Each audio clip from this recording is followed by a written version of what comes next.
in science and technology at upper primary school level. So it builds upon the knowledge and the skills that were gained earlier. The skills that these 3 books aim to impart in the learners aim to develop critical thinking, problem solving, creativity, innovation and communication, together with the digital literacy and financial knowledge in literacy skills, which are essential to prepare learners as they prepare to transition to upper secondary. The rationalization of the curriculum, which we are aware that not everybody among the teaching fraternity is well versed with, came as a result of a report from the Presidential Working Party on Education Reform. This Presidential Working Party on Educational Reform came up with the changes that were meant to rationalize the number of learning areas and the curriculum designs to reduce the overload, the overlaps, and any gaps that were noticed after 1 year's use of the books. And this led to a reduction of the learning areas and content. Therefore, the teachers now find it easier to handle these 3 areas combined into one. Junior school is the section of school that saw most change, mainly because of the feedback from the stakeholders following 1 year of implementing the junior school curriculum. And so it became necessary to reduce the learning areas from 14 to 9, and the number of lessons was reduced from 45 to 41. And this enormous change was realized through, among other things, integrating computer studies, business studies, and technical studies in a new learning area called pre-technical studies. The junior school pre-technical studies rationalized this curriculum into 3 areas. For example, grade 9 of the pre-technical studies learners book is laid out in 5 strands. By now you are aware that a strand is equivalent to a chapter. So it is laid out in 5 strands, namely foundations of pre-technical studies, communication in pre-technical studies, materials for production, tools and production, and entrepreneurship, 5 strands. And you can see they have been summarized here from strand number 1 to strand number 5. And each strand is broken down into sub-strands equivalent to subtopics, and then the suggested number of lessons. You realize during training, sometimes the teacher may alter slightly this number of lessons to suit the content and the capacity of the trainers. So it is broken down into 5 areas, each area broken down further into substrands for ease of management. The strands in the 3 learners' books, grade 7, 8, and 9, have all been arranged in the table of contents with the page numbers for ease of reference. For example, here, an excerpt from grade 9 learner's book.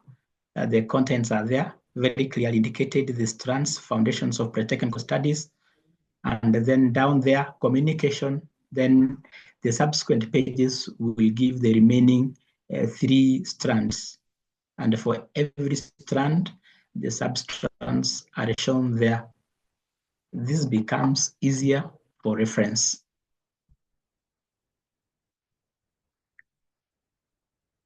And the curriculum design, which is synonymous with the syllabus, breaks down the subject into strands, sub-strands, specific learning outcomes, and suggested learning experiences.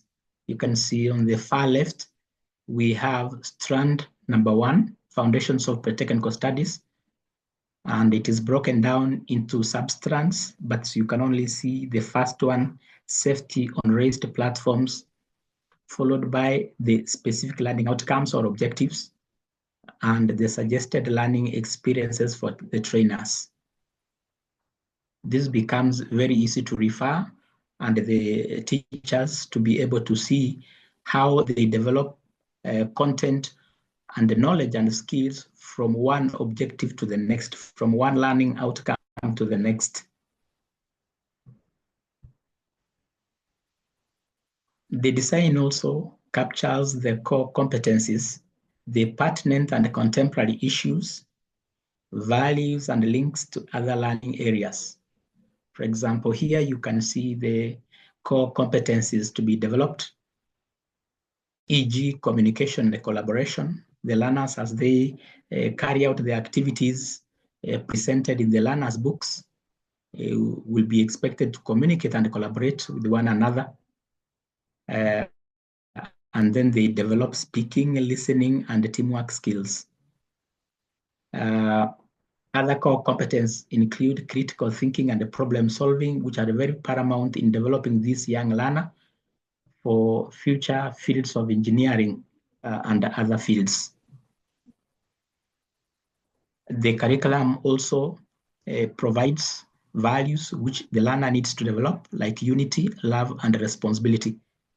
And then pertinent and contemporary issues, like how to take care of the environment, like how to be cognizant of security and safety as they undertake the activities both in class and beyond.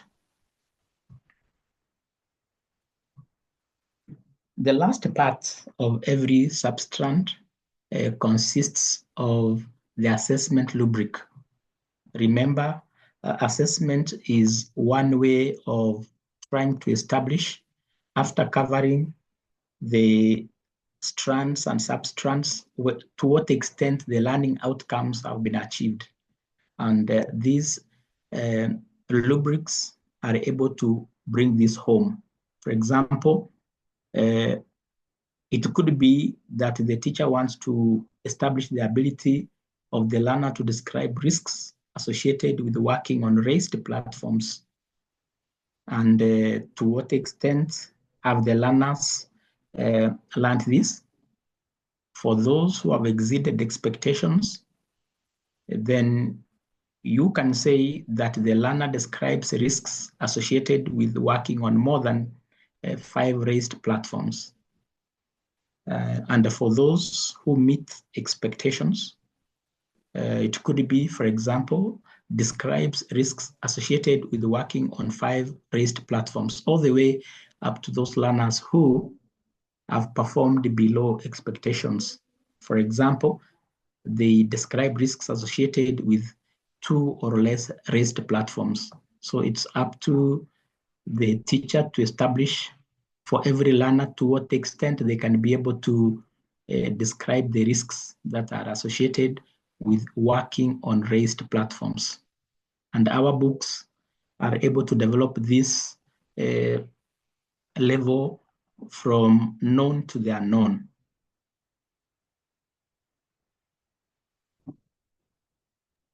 I think The second part is... We have a poll question, Henry? Yes. In fact, 2. Yes, Susan. All right. We're just talking about communication. If you check your chats, teachers, you see a question on which of the following are not some of the following are some of the methods of communication used in an organization. Which one is least used today? So we have given you A, letters, B, email, C, drawings, and D, text messages. So the question is already in your chats. The following are some of the methods of communication used in an organization. Which one is least used today? Is it letters, A, B, email, C, drawings, or D, text messages? Yeah. Let's see what you think about that question. Yeah, there's a lot of, there's A, there's C, there's drawing, A and D, where A and D means letters and text messages. Someone says emails. And then we have,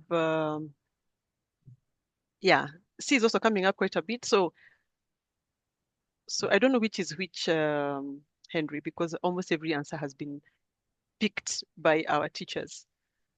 And then maybe you can answer to that. Then I go to the second question. Maybe you can answer that first. Yeah, just a minute, Susan. Let me check out this. The questions are elsewhere. Yeah, the following are some of the methods of communication that are used in an organization. It is true that many organizations will use all this, but can see a number of people believe drawings are some of the least used. Yes, there are others who think also that letters are least used. But among all this, it is true that although all of them are in use, the one that is least used are drawings. Thank you, Susan.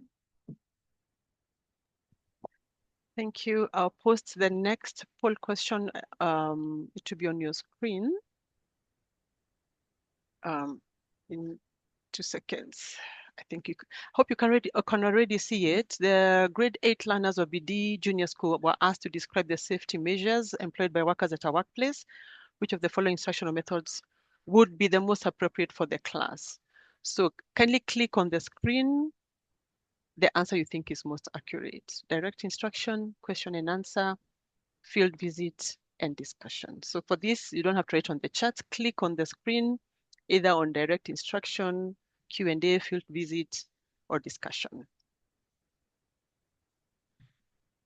So let's see what you think. Please give your opinion. You have a 200 here, so and only 20 of us have answered. Yes. Yeah. Can wait just a little bit. Yes. We can give a bit of time. Kindly click on either of the 4, the one you think is the most appropriate.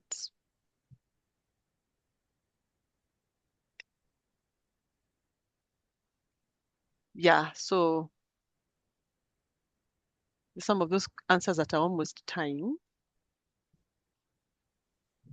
Though I can see field visit, which had a clear lead, is almost being overtaken, but let's see what happens. We are at 79 participants who have participated.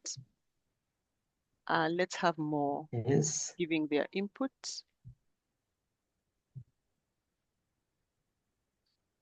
Yes. I'll give another 1 minute. No, half a minute. Yes, Susan, 1 minute will be appropriate. Okay, no problem.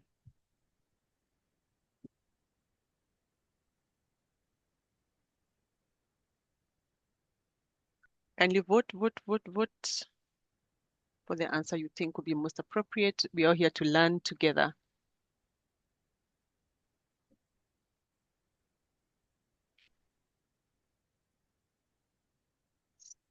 So 102 have already answered. Allow me to end the poll and let's see how the results look like. 43% think it should be field visit. That's the most appropriate answer to the question. 28% think it's discussion. 21% think it should be direct instruction, and 15% Q&A. So maybe, Henry, you can tell us what's the way forward from here. Yeah, thank you so much, Susan, and thank you everyone for responding to this. And it is true that to be able to establish the safety measures that are employed by workers at a workplace, the best and the most appropriate will be site visit or field visit. So the field visit carries the day. Thank you. Thank you so much, Susan. You getting me? Yes, I can hear you. Kindly carry on. Yes, and now we can proceed to the other part. Thank you so much for the poll.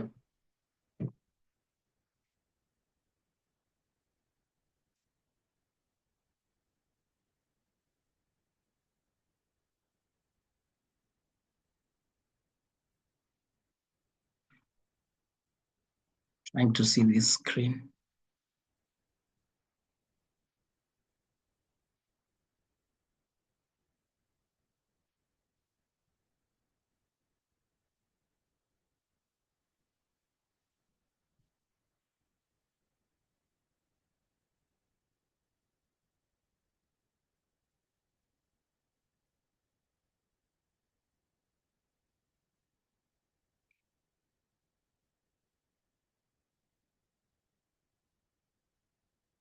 So we'll proceed to the other part. So the last part, as I've said, of the curriculum is to establish using an assessment rubric to what extent the objectives of the lesson have been achieved.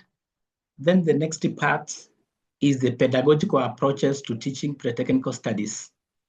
And there are many methods that can be employed depending on the topic or the strand and sub-strand that is at hand. And some of these methods that can be employed include direct instructional method. They include discussion groups. They include question and answer, debates during the class session, role plays, demonstration, and field trips. So each of these methods can be employed where appropriate.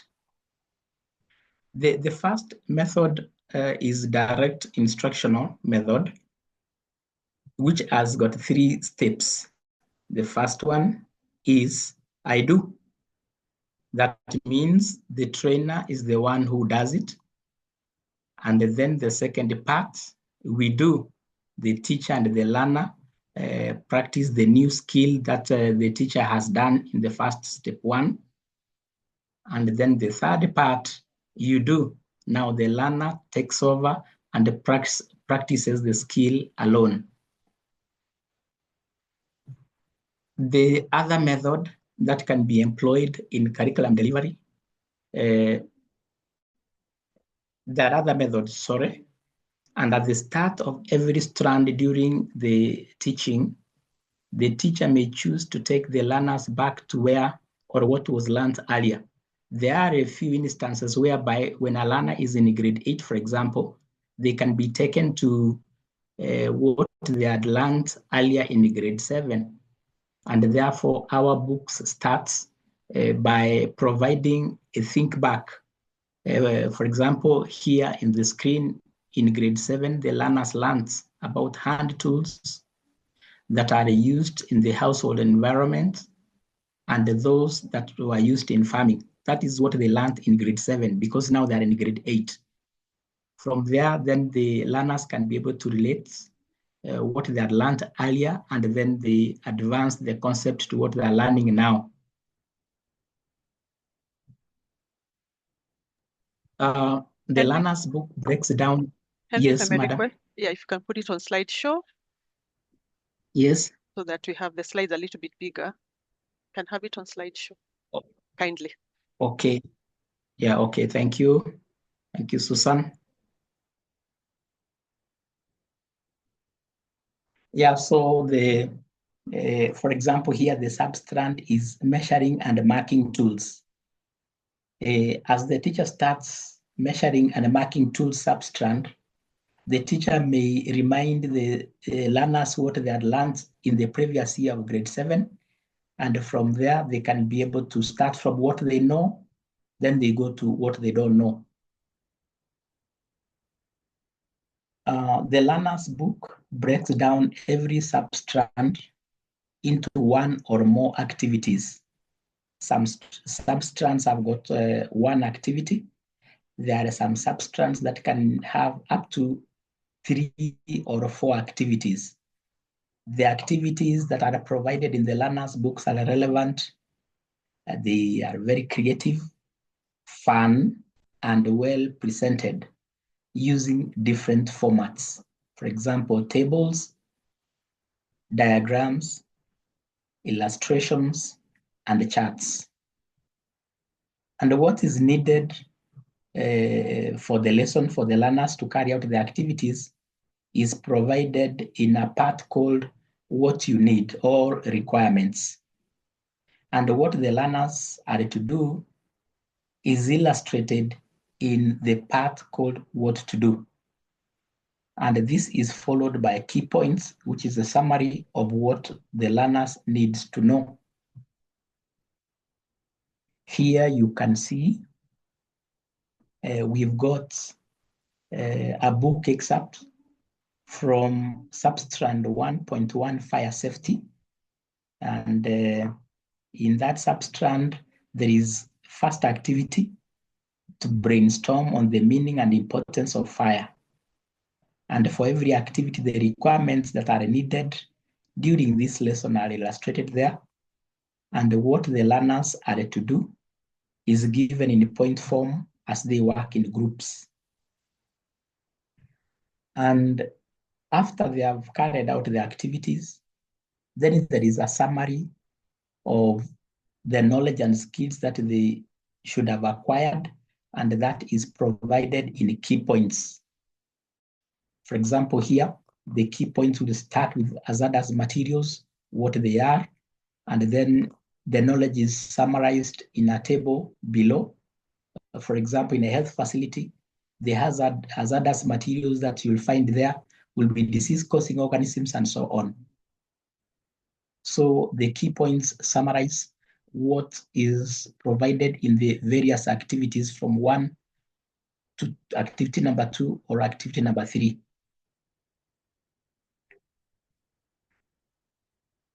This is helpful because it helps to build basic concepts and to develop analytical competences in the learners.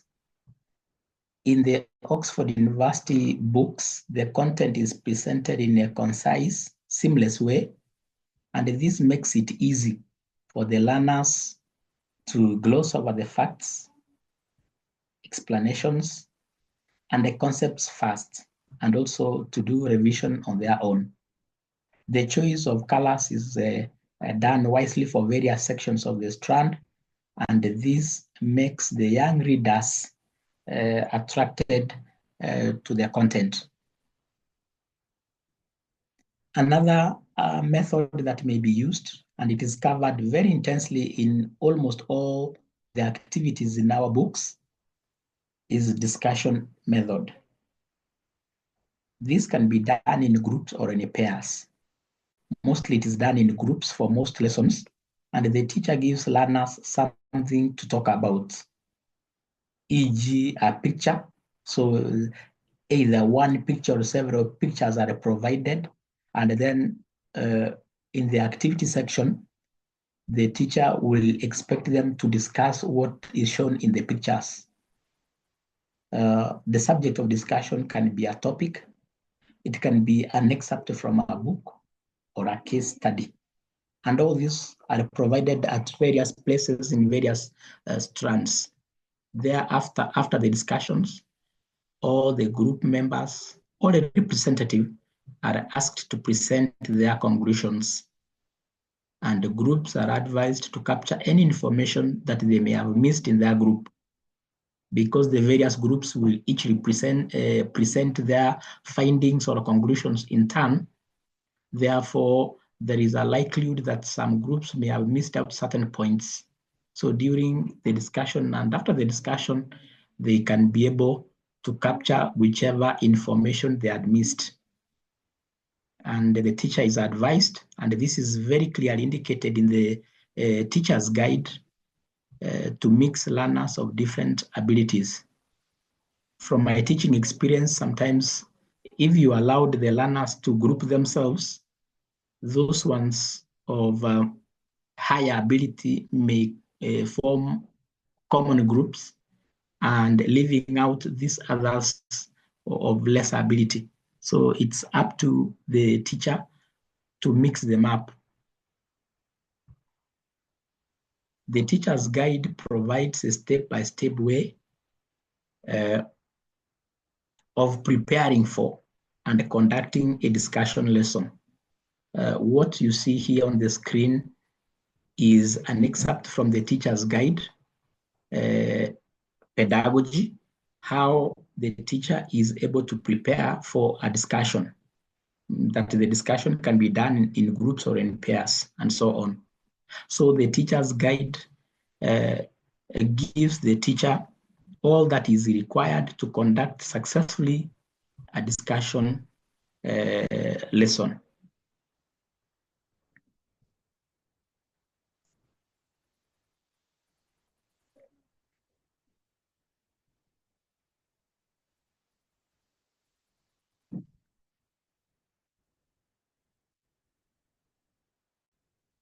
The other teaching method is role play. A role play is an activity in which the learners behave the same way somebody else would in a certain context. For example, learners may role play how to put out a fire, and therefore the various learners will put themselves in the position a firefighter will be when putting out a fire. Definitely the type of fire will inform the method of putting out the fire. So the teacher is to make sure that learners understand the topic or the context and the language items and the vocabulary that go with it. And the contexts that are chosen should be based on the theme and the learning outcomes. Learners should observe, the teacher should observe how the learners are communicating and make a note of what they do well and areas of improvement. And in this aspect, during role plays, the teacher should be able to observe those ones who are reserved, they are not very active like the others. Then the teacher can also observe those ones who are not very careful, because some of these role plays may involve scenes where it might be unsafe or insecure. Therefore, it's up to the teacher to observe very, very carefully. During role plays also, the teacher should also observe and see that the learners respect one another and the input of others. In case role-playing involves a setting where there is furniture, then furniture should be arranged accordingly so that the learner's input is appreciated and respected. Sometimes the arrangement of the furniture in the room or outside will represent what they want to role-play about. For example, if they want to role-play the safety when using raised platforms, they might go to the assembly hall or to the outside where there is an open raised platform, and then one of them can play the role of the head teacher talking to the students, and the others can do the listening, and then the teacher can observe how the learners are communicating and role-playing. Many students will find this role-playing a lot of fun, and therefore they live to remember this, and they also remember the concepts that they were meant to learn. The learners' books for grades 7, 8, and 9 provide activities that are carried out by the learner. while the teacher's guide is elaborate on how to go about role play in a class setting. For example, we have an excerpt from grade 9 learner's book, where in activity 5, they role play safety practices when working on raised platforms. The requirements are given and what to do is illustrated. Therefore, the learners will carry out the activity. Later on, the input from everyone, and finally, the teacher will come at the end.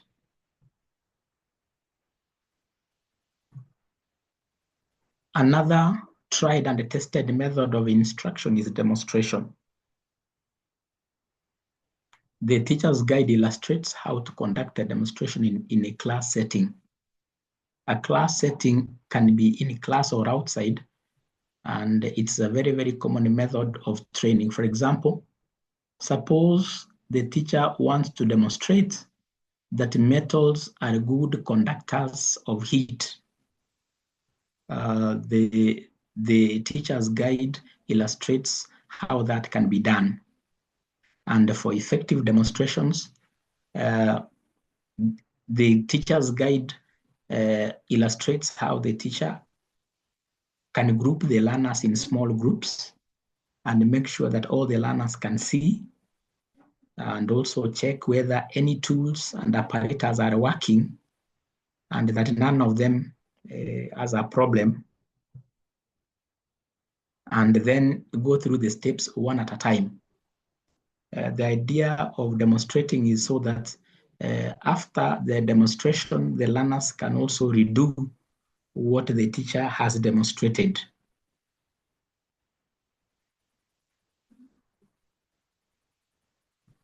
Another method of instruction is field visits.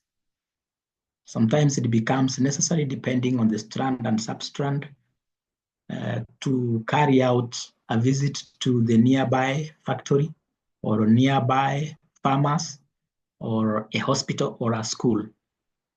And for the objectives of the lesson to be achieved to the maximum, there is certain preparation that should be done. For example, the teacher should seek permission from the authorities.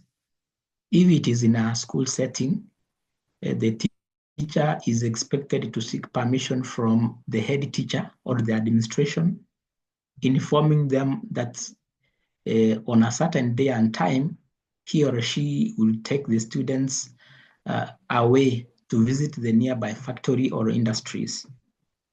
And also seek the permission of the factories themselves or where they are going to visit. And before, even after permission is given, the teacher should conduct a prior visit so that he or she can familiarize himself or herself with the setting there and what the learners expect to learn when they visit later. The teacher can set out objectives and discuss them with the learners. This is before the visit.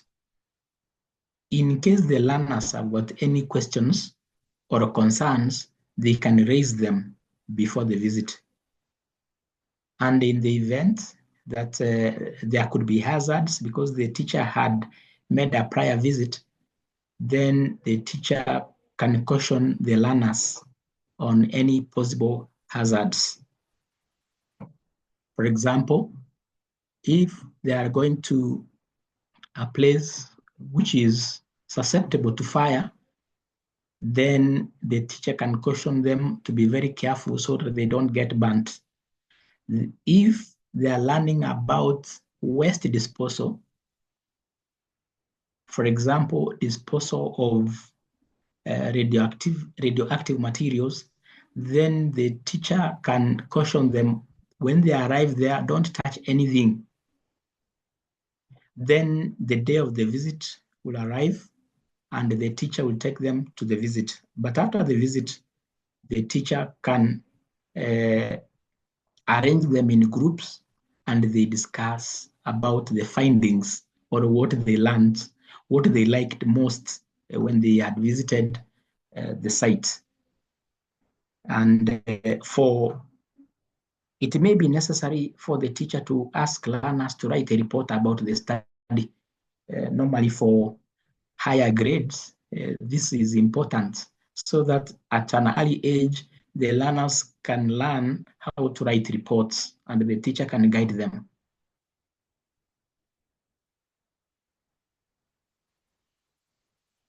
So in field trips, learners go out of the classroom setting to interact with the environment, learn applications of concepts learned, or benefit from the expertise of resource persons.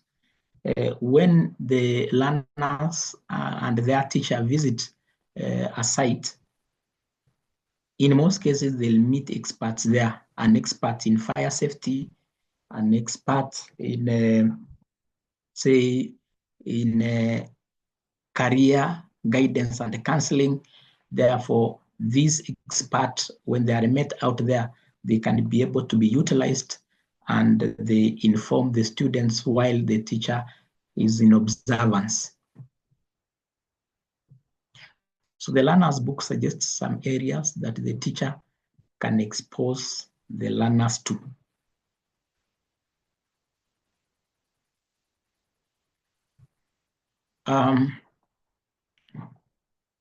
Most often than not, there are learners in class with special needs, and the teacher's guide is very, very elaborate in guiding the teacher to identify who among the students is a learner with special needs. And those learners with special needs will require some actions to be taken. For example, those ones who have got a difficulty in physical movement, then the teacher can ensure that they are able to move around maybe on ramps instead of using the stairs, and so on. There are those whose sight may not be very good.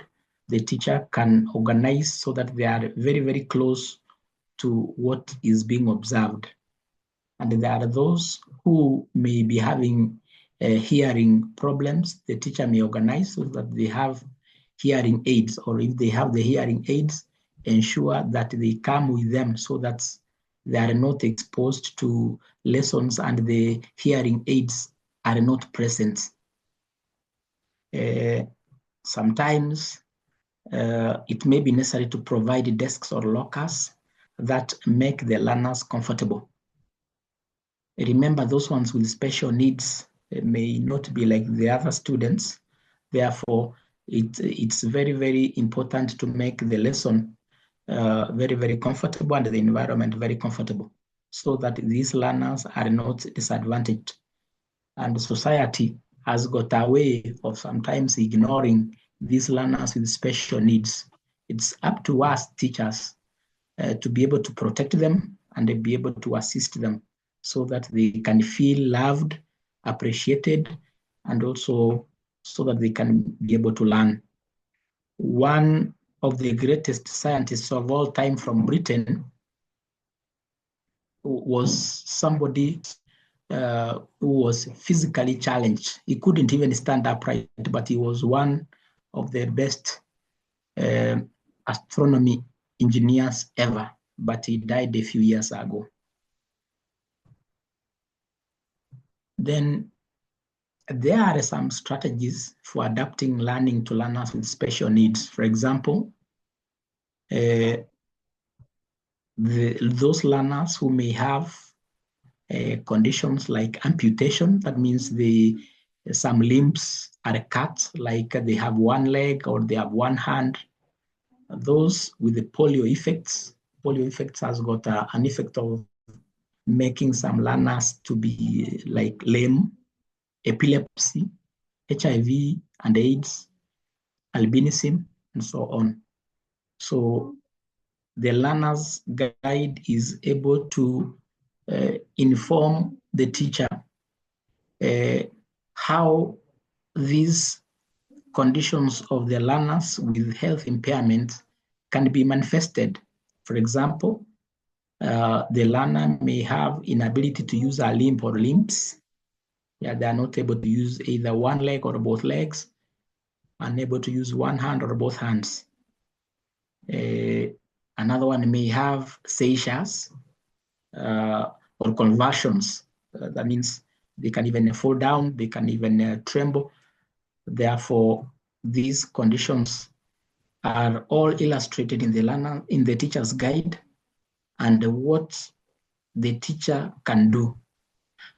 One of the suggested solutions will be, for example, is to reduce physical activities for these learners with the impairment.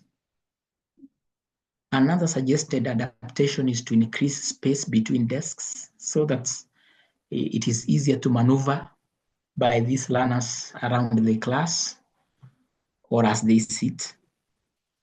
And another one could be treat all the learners as equals and then encourage them to do the same. This one is where the teacher is very, very helpful, because some learners were socialized to treat learners with these conditions as human beings of lesser value. So it's up to the teacher to be able to ensure and insist that all the learners are treated equally, whether they have hearing impairment, whether they have got limbs that are amputated, or they have HIV and AIDS. At the end of every activity, and we have seen that every strand is broken down into several sub-strands, and for every sub-strand, there are one or more activities that are carried out to achieve the objectives that are presented in the curriculum design, which I had shown you early in the presentation. And the section of key points gives knowledge and skills that the learner should acquire after carrying out the tasks and activities in the substrands. Key points come in a summary of the information that the learner should have learned. For example, here, during a computer studies lesson, the key points after learning about the data is data refers to raw facts stored in an electronic device that have no meaning to the user, and so on. So the key points summarize the most important material and the content that the learners need to know. And it is best that the teacher goes over these key points before the lesson starts, so that he or she can familiarize themselves with the content in the key points. Even the activities before they are carried out in class by the teacher or the learners, it is important that the teacher familiarizes themselves with the content first before the lesson. It gives the teacher confidence as you go to handle these learners in class.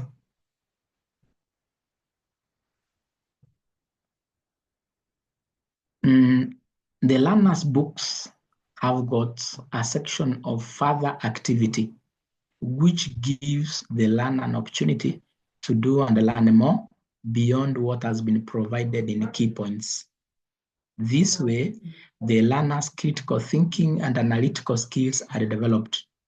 For example, here we have got an excerpt from the grade 9 learner's book, but these further activities are similarly available in grade 7 and 8 learners' books for pre-technical studies. For example, identify the products that members of your family or people in your locality produce or sell. Now, this is the third part of pre-technical studies called business studies. This can include milk, fish, grains, vegetables, fruits, among others. Identify the products that members of your family or people in your locality produce or sell.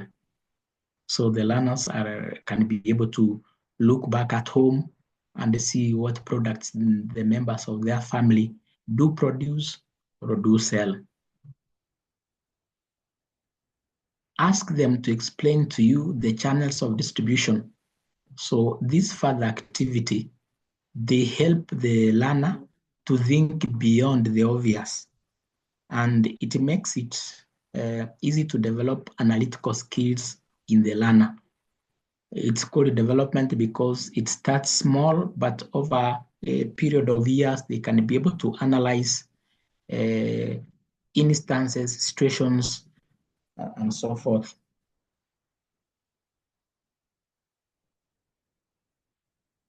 Whichever assessment method is adopted, whether it is field visit, whether it is discussion, or whether it is demonstration, the teacher from time to time needs to establish the extent to which learning outcomes have been achieved. The learning outcomes to be achieved are the objectives of the lessons.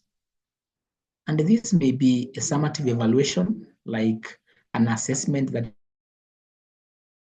comes at the end of the term or at the end of our topic. Learners' books provide the questions to test the knowledge comprehension analysis in all the areas that have been covered by the learners.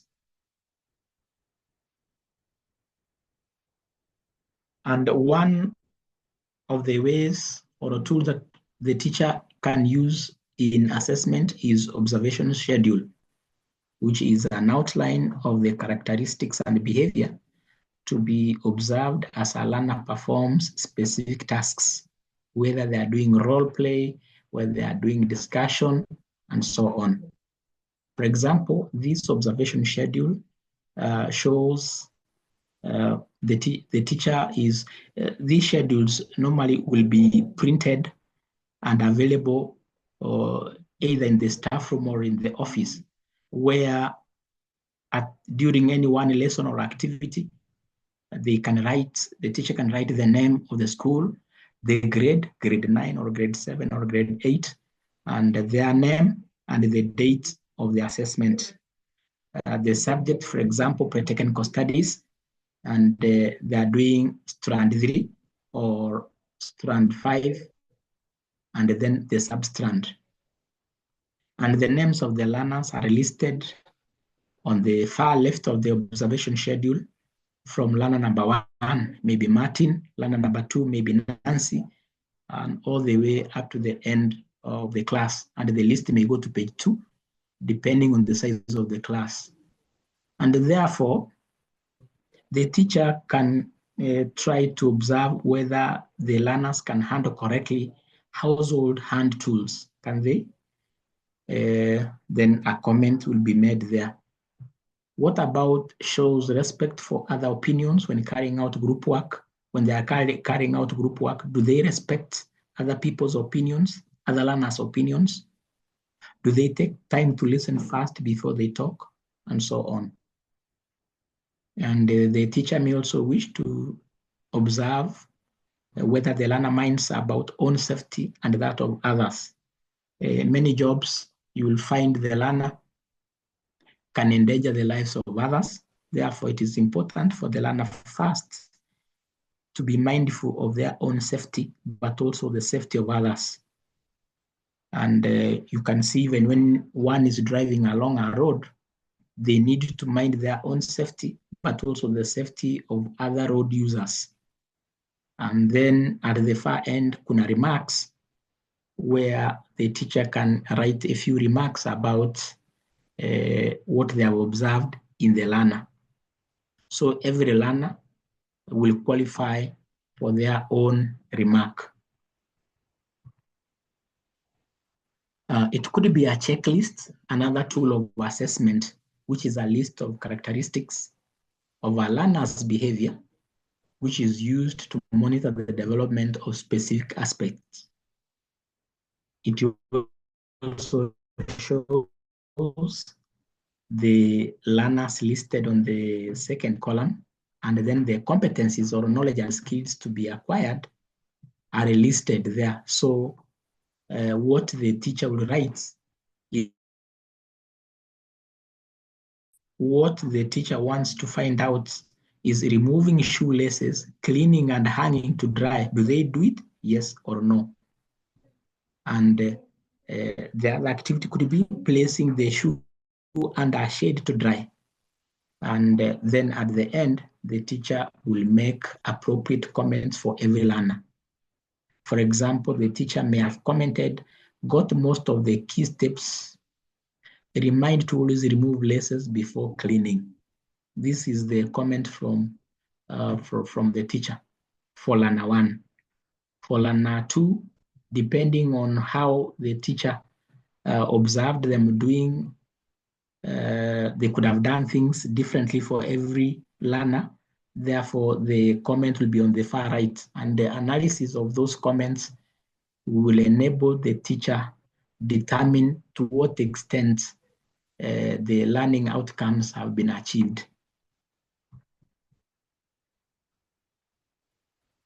Another one could be rating scales, which is very, very common in research. It can be used to record observations against a list of criteria such as skills. For example, the strand could be tools of production, and then a sub-strand could be safety in handling tools. Now, the teacher can use a rating scale like this. For example, one criteria is selects appropriate tool. Does the learner select the appropriate tool to do a certain job? Number 2, does the learner use the tool appropriately? If the learner uses the appropriate tool, the right tool appropriately, then always they'll get 4 points. If the learner uses the tool appropriately sometimes, then they'll get 2 points. If they never, they get 1 point. Another criteria could be use the tool safely. If they can use the tool safely, usually, maybe not 100%, they can get 3 points. And from there, the teacher can then make a comment appropriately. And this one alone, the rating scale applies to one learner.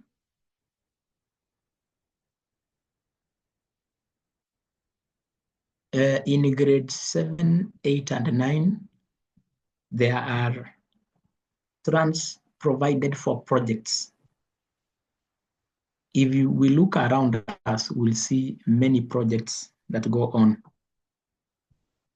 So the project activity that is provided in the learner's books are meant to introduce learners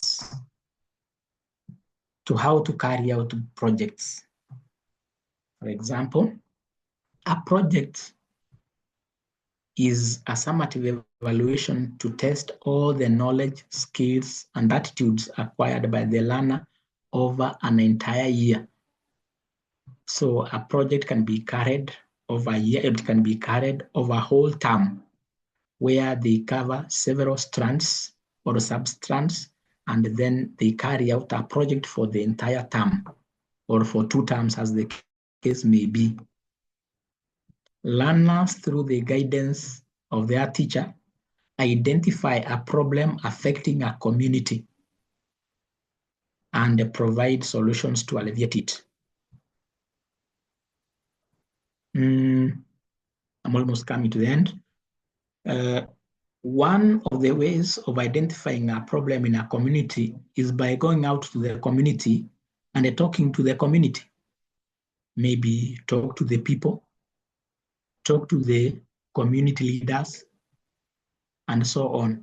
And in so doing, they'll come up with, for example, several problems. It could be a problem of cleanliness, hygiene, could be a problem with water, could be a problem with security, it could be a problem of food, and so on. And coming up with so many or several problems, then the project activity, the teacher will guide them to be able to select one to solve, because they may not have the capacity to solve all the problems.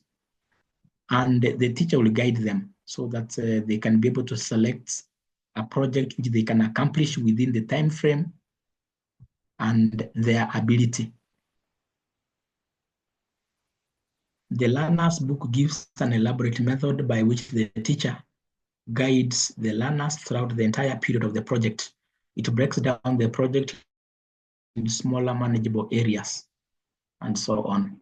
Therefore, you can see here, we have got an excerpt from grade 9 where the project is to be carried out by starting the identifying a problem in the locality, and then from there, possible solutions, and then from there, how then do we embark to do it, and so on. At the end of each sub-strand, there are checkpoints or self-assessments. These are questions that are carefully selected by authors to be able to test the learners whether they understood the concept or not. It provides, these checkpoints and self-assessments provide questions to test the learner's grasp of the knowledge and skills so far acquired. For example, this one is an excerpt from the grade 8 book, where the questions are, grade 9, sorry, where the questions are listed here. And these self-assessments will really help the teacher to be able to test the learners. There are also, at various intervals in the learners' books, there are also digital exercises where the learners are required to connect a device to any internet and then be able to carry out a certain activity. The teacher's books outline the preparation that is necessary and how to help the learner execute these tasks. For example, the teacher's books illustrate that there must be these digital devices that are of the right quantity. There must be internet connectivity, and also the teacher must also warn the learners about the risks that are involved when going into the internet. About assessment, Oxford University Press, also East Africa, has got similar workbooks for revision for grades 1 to 6. And we have also lined up pre-technical studies revision books for grades 7, 8, and 9. And these ones are coming. They are going to complement the exercises that are available in the learners' books. So the grade 7, 8, and 9 revision books will also provide now so many revision exercises. And from the survey that was carried out, the teachers really need these revision books so that they can be able to have plenty of questions to assess the learners. And we have provided a solution to that. So there'll be self-assessment, there'll be questions to be done at the end of every sub-strand. And then at the end, there are revision questions available in the revision books. The QR code. First of all, at various intervals in the various sub-strands in our books from grades 7 to 9, you will find a code like this. I think many of us have seen it. It consists of so many black and white squares. And this QR code, once you scan it, you are able to access a lot of content that is provided by Oxford. QR means quick response, and it is a code that you can scan with a smartphone or camera.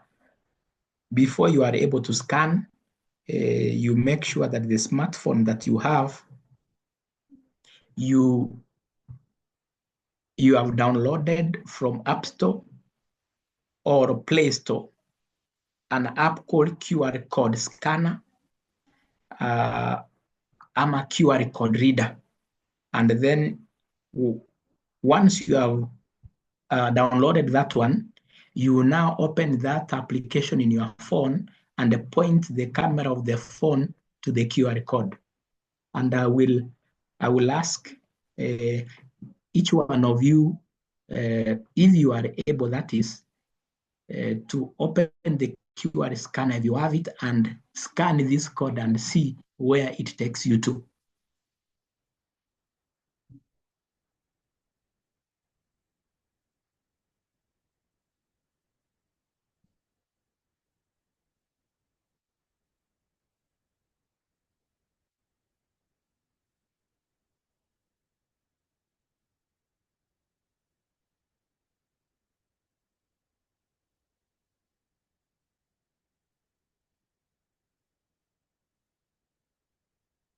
Thank you.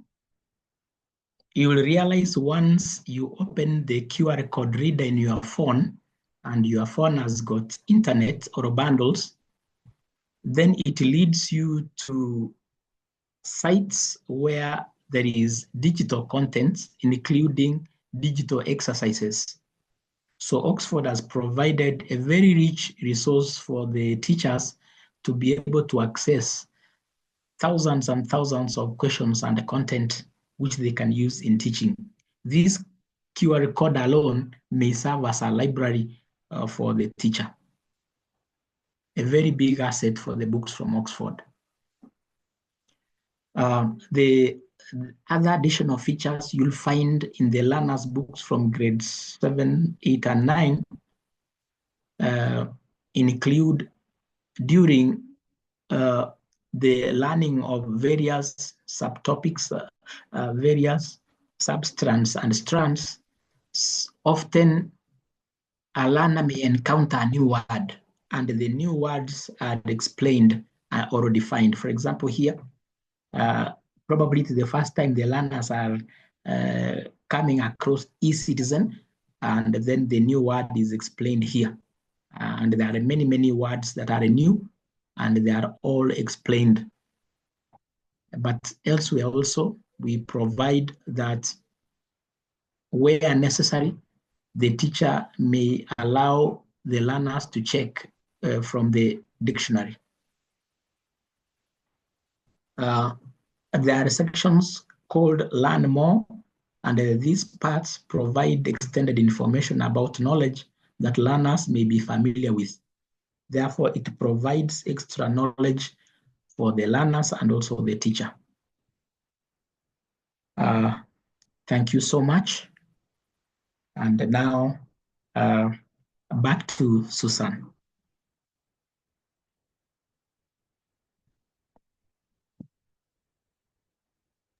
So thank you very much, Henry. Thank you so much for a great presentation, quite elaborate, very simplified. I feel I can teach pre-tech too. I hope I'm right. Thank you. Yeah, so allow me to just front some of the questions that have come through from the teachers. And I kindly request the teachers to put in your questions in the Q&A. And I believe I'll also see them on Facebook for those who are joining us on Facebook. There is Faustina who is asking which teacher has qualifications of handling this subject or this learning area? Henry. Yes, thank you. This learning area of pre-technical studies, which covers computer studies, which covers technical studies and the business studies, can be handled by anyone who has gone to teachers training in college. Thank you.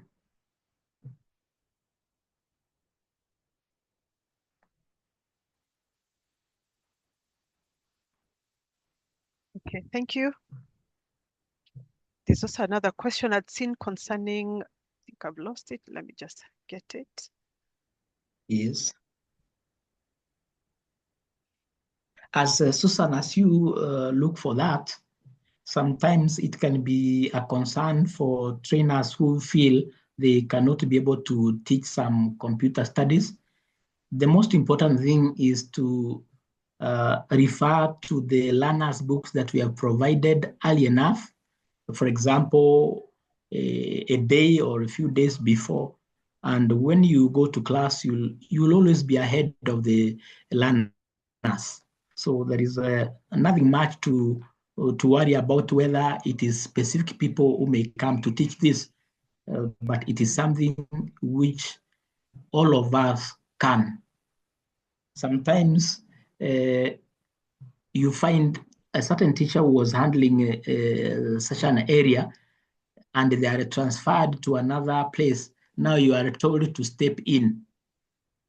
That is the time you'll realize, kumbe, you can do it. Thank you. Okay, thanks. And Enoch asks, what's the difference between field visits and excursion? And excursions, lesson presentation? I'm not sure exactly, what he could be referring to, but I think Enoch, Enoch, thank you for the question. In my opinion, is just a matter of semantics. The excursions or field trips is where the learner, together with their teacher, go out there to try to learn some new knowledge. So whether it is excursions or field trips, they tend to achieve the same objectives. So in my opinion, excursions and the field trips tend to be more or less the same thing. Thank you, Enoch, for the question. Okay, thank you. Eric, I've seen your question from Brookhill. We'll attend to your request. Thank you. And then, do all the books have the complete syllabus? Because there are questions in the NEC assessment which are not in the present pre-technical study books.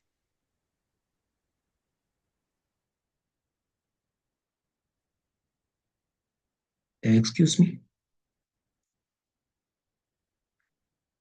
Hello. Oh, you've not had my question, Henry? Okay. No, I have not. I was saying, do all the books have the complete syllabus? Yes, Susan. Yes, someone is asking, do all the books have the complete syllabus? Because there are questions in the NEC assessment which are not in the present pre-technical studies textbooks.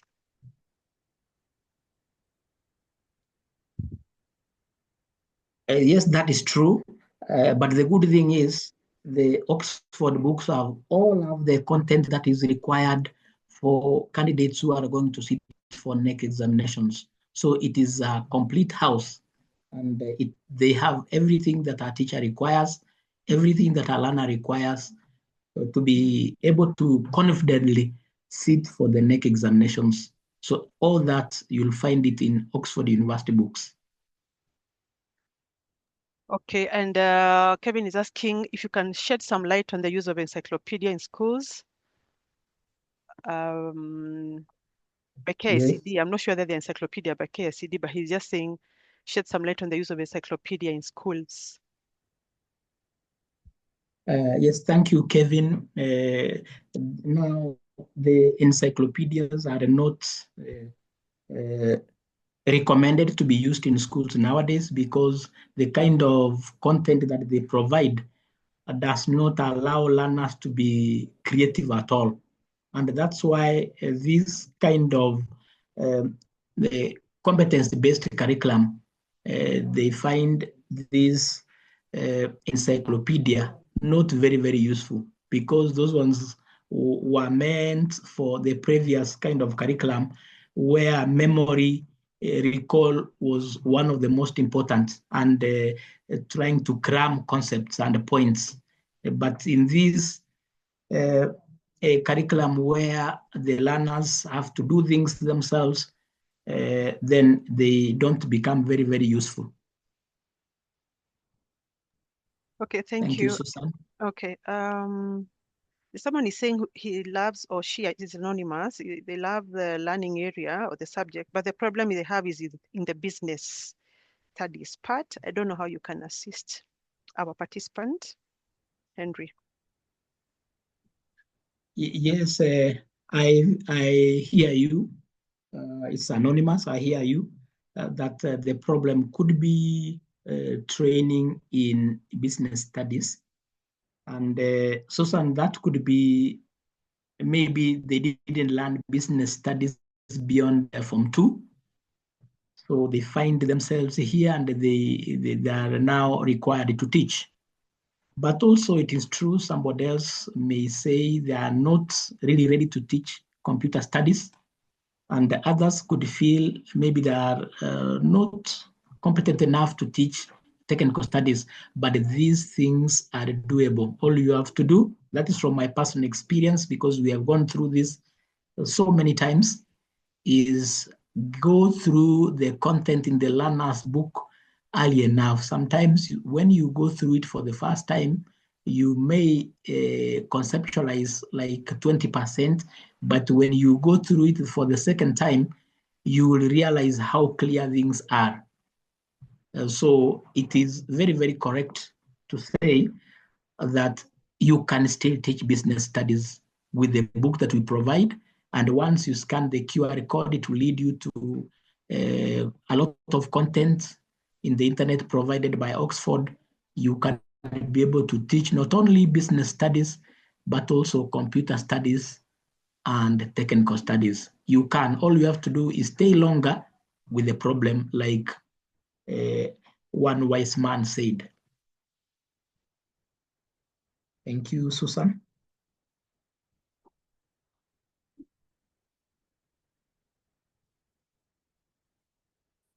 Now, as Susan is preparing to go to the next step, did anyone succeed in scanning the QR code that I provided on the screen? And if you did it take you somewhere? Yeah, they can let us know in the Thank chats. you. Yeah, and there's Yes. someone who asked whether I can share the QR Susan. codes on the screen. That's why you are finding them on the screen. I've shared the ones for pre-tech. There's some I've given you for English, science, math, Kiswahili.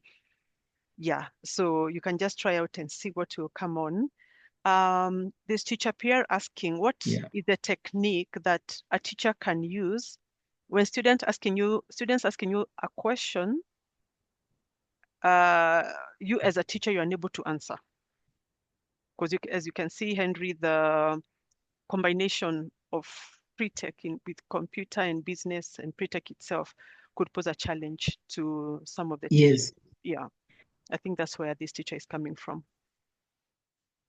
Yes, from my experience, that is not new. And I have taught engineering students at the university, some of them who are practicing. Sometimes they can ask you a question that you find maybe you can't answer it 100%. Now, you are teaching pre-technical studies in grade 9 or grade 8 or grade 7, and a student asks you a question and you feel you do not have the answer. This is what you do.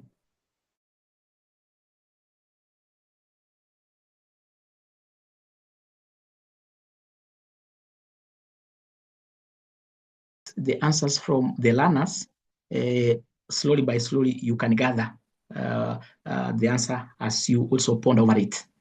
But it is possible that once you throw back the question to the class, nobody answers. And you also find yourself that you are not able to answer. The best thing is stay calm, accept it, and inform them that you will refer. That doesn't make you a lesser teacher. It makes you a honest teacher, and you'll grow trust with your learners. Thank you. Thank you, Henry. I think we bring it to a close. And a number of teachers confess they've been able to succeed in scanning the QR code Thank you, and Susan. how